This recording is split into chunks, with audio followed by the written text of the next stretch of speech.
Hello বন্ধুরা, ভারত নতুন ইতিহাস গড়ল ও ইতিহাসে নিজের নাম লেখালো।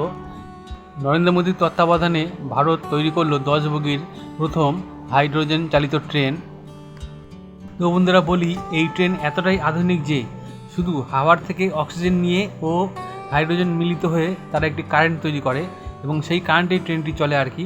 এছাড়াও ট্রেনের মধ্যে হাই পাওয়ার ব্যাটারি পিকআপও লাগানো হয়েছে, যা কারেন্ট ধরে রাখতে বা কারেন্ট সঞ্চয় করতে সক্ষম আর কি। तो चलून नरेंद्र मोदी की बोलছে আমরা একটু শুনে নিই।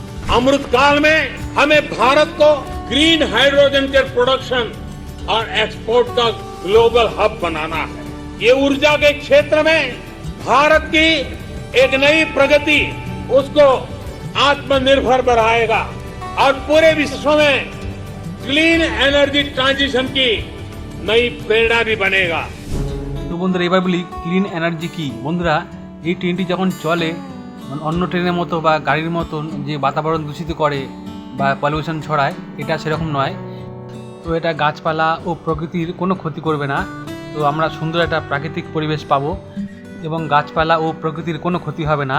আর বলি এই ট্রেনে মোটামুটি 2600 জন করে যাত্রী বহন করতে পারবে এবং এটি অত্যাধিক উন্নত মানের ইঞ্জিন দিয়ে তৈরি করা হয়েছে ট্রেনটা। এই ট্রেন জাপানেও আগে তৈরি করা হয়েছিল, তো তারা শুধু একটি বা দুটি বা তিনটি বগি বড়জোর তারা করতে পেরেছিল, কিন্তু ভারত 10টি বগি তৈরি করেছে এবং এটা একটা ইতিহাস করেছে আর কি, যা আরও উন্নত হবে আর কি।